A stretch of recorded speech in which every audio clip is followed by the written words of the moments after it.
Hello and happy holidays. I am so excited because today I am sharing my vegan cannoli recipe with you, which is one of my favorite dessert recipes to make around this time of year. It is a little bit more work than maybe your standard dessert recipe, but with that crunchy shell and the creamy, cool filling, it is so worth it. As usual, if you want to follow along with the recipe on my website, I will put the link in the description box below. So let's get right into it. Okay, so we're gonna start with the dough, and we are just adding 125 grams of flour, half a tablespoon of sugar, and 1/8 of a teaspoon of salt to a mixing bowl here. And I'm just gonna give that a little whisk. And then I will mix up 2 tablespoons of vegan Marsala wine, 1.5 tablespoons of unsweetened almond milk, 1.5 tablespoons of aquafaba, and half a tablespoon of sunflower oil. And we are just going to mix that up and then add it into the dry ingredients. And we will mix that all up until we form a rough dough. One thing I want to mention about the Marsala wine is not every brand is vegan. Some wines are filtered with animal parts, and barnivore.com is a great website to check whether any alcohol is vegan or not before you purchase it. If you can't get vegan Marsala wine in your area, you don't strictly need it, but it does give you those signature bubbles in the shells. So once we have a rough dough, I'm going to put some flour on my work surface and knead the dough for about 5 minutes.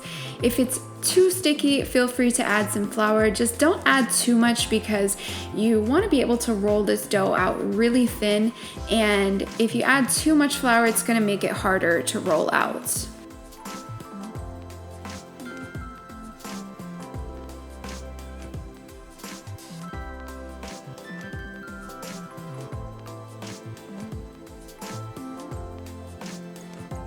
And next I am going to roll out my dough. So I'm going to do this in 2 parts so that it doesn't get too big.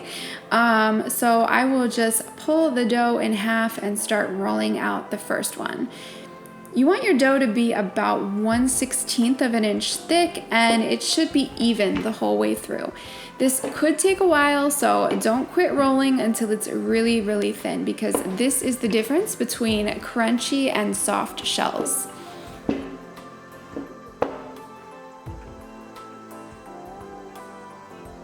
Next, I'm going to cut out some circles from my dough, and these are going to get wrapped around metal cannoli forms. So I'm using a biscuit cutter that is smaller than my forms.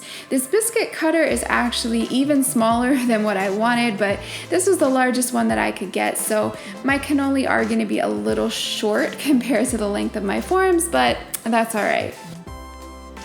Okay, so all our circles are cut, and we've got our forms here. We also have some aquafaba in a bowl with a little pastry brush, and we're just gonna wrap the dough around the forms, and I'm going to use aquafaba to seal it up. We want to wrap them loosely because when they get fried, they're going to expand. And if we put the dough on too tight, it's gonna be really hard to pull them off later. As far as the sealing, I have tried sealing the dough with water or almond milk before, but I did find that aquafaba gives the most reliable seal. Sometimes when I used water or almond milk, the shells would just come apart in the frying pan, and that's not good, so.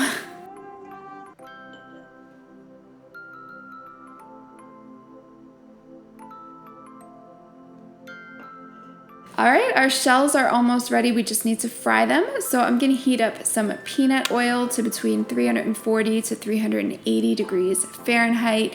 You don't wanna let it drop too far out above or below that range. Otherwise, your shells will either be burned or soft.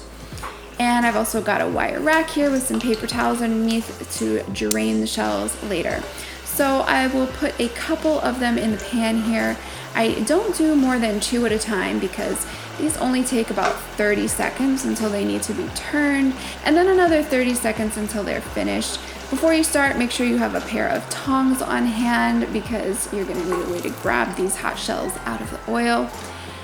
and you're just looking for this lovely golden brown color here. If it's taking more than 30 seconds per side to get there, then your oil is probably too cool and your shells might turn out soft, so pay attention to your timing.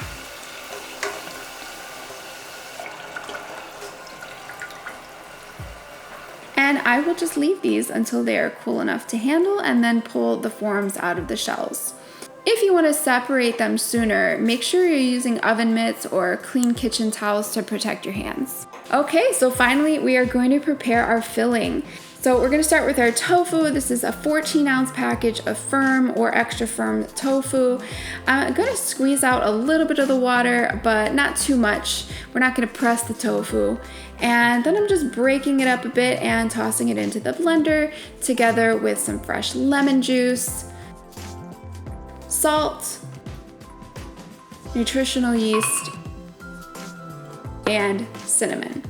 If your blender's like mine, you're probably gonna need to stop a few times and scrape down the sides, mix it up. If we were making a regular tofu ricotta, like for lasagna, we would wanna leave some chunks, but in this case, we want our filling to be nice and smooth, so we can blend it up a little bit more. Just keep in mind that your filling will get thinner the more that you blend it.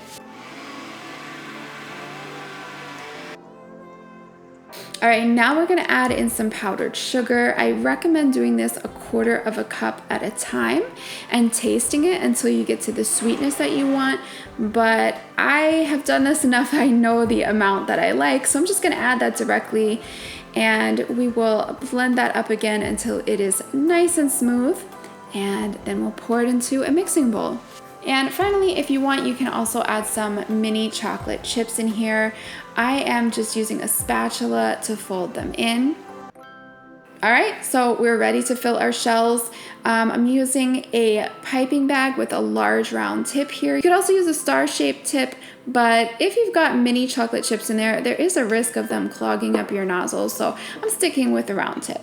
And we're gonna start on one side. If your filling doesn't go all the way through, then you can turn the shell around and fill from the other side.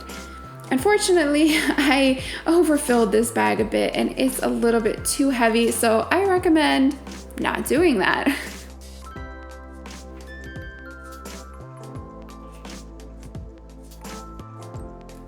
And I'm gonna dip the ends of this one in some more mini chocolate chips for garnish. You could also use crushed pistachios on the ends. You might want to fill only the shells that you're gonna eat right away, because if you store these with the filling in the shells will get a little soggy. That's it, and we can just finish them off with a little bit of powdered sugar on top.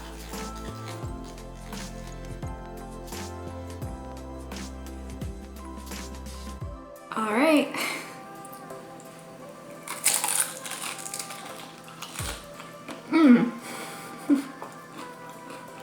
This is just one of my favorite treats of all time. This creamy filling and crunchy shell, oh, it's so good. And with the tofu base, I don't feel quite as guilty snacking on this as I would maybe some other sweet snacks. Well, that is all for this one. I want to thank you so much for being here with me through this video. I hope you have happy holidays, amazing new year, and I'll see you in the next one.